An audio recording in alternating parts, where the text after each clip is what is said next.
Finish him. Do-do-do. Ah! Welcome back, Moral Gamers. We're taking a look at Mortal Kombat Armageddon. Mortal Kombat Armageddon is the last of the Mortal Kombat games for the PlayStation 2, GameCube, and Xbox era of systems. So how's Armageddon going to stack up? Keep watching.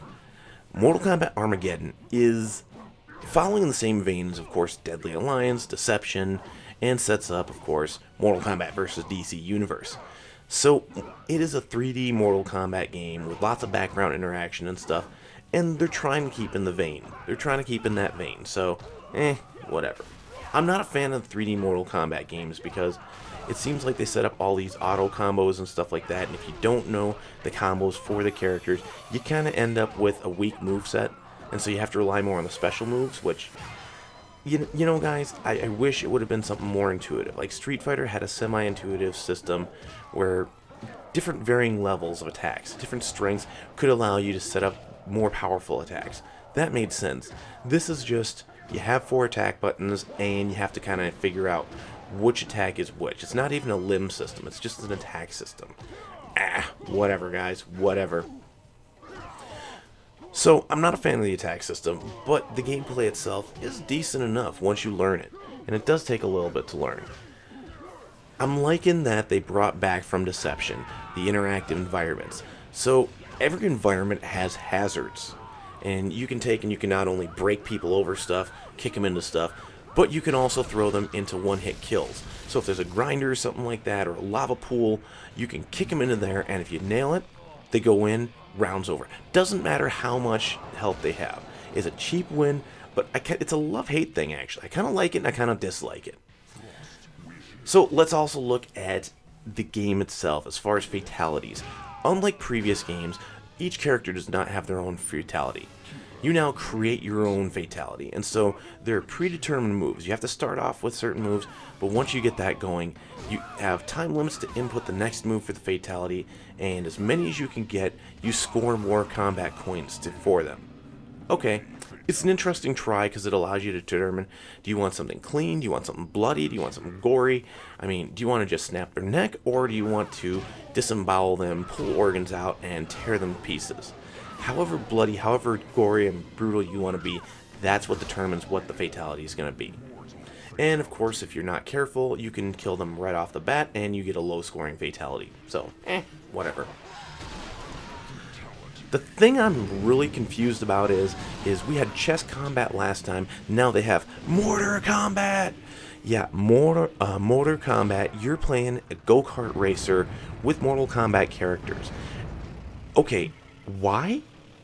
Why? This is silly, and it's not even 4 players, like a Mario Kart game, and this doesn't even measure up to Mario Kart. This is really just a wash right here. I don't understand why they threw that in the first place. Guys, if you're going to do something like this, make sure it works. Make sure it at least measures up to what other people have done with it. Whatever. Any rate, though. Story, very much lacking. I'm not liking the story at all. Apparently some Uber boss comes out, and he's just like, you know, everyone's got to kill him. He's on top of this temple. And if nobody kills him, then, I don't know, something happens with the realms and everything. It's a really confusing throwaway storyline, and when you beat the game with each character, they don't even give you a personalized ending anymore. It's just, you win. Okay, thank you. I do like, though, and I do have to praise them for their character creation, because unlike other games where you create a character, you get to choose the move set from your character down to how each punch, each kick works, and what their combos are going to be. That is pretty cool. You also, and this is kind of the weird thing, but guys, don't go too crazy on this.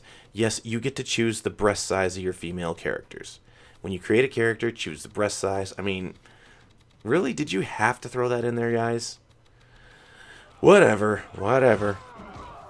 So, from a gamer standpoint, Armageddon tried and tried and tried, and it's definitely better than Deception, definitely better than Deadly Alliance, and certainly better than Mortal Kombat 4, but Armageddon just, it doesn't feel as fluid as some of the 2D Mortal Kombats, and of course when they got into 2011, where they put it back to its roots, it just doesn't measure up to that.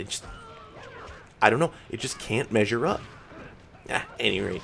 Morally speaking, obviously you're dealing with Mortal Kombat, which is a martial arts fighter, martial arts violence, weapon combat, weapon violence, and of course finishing moves, fatalities, ripping people's spleens out, and so forth.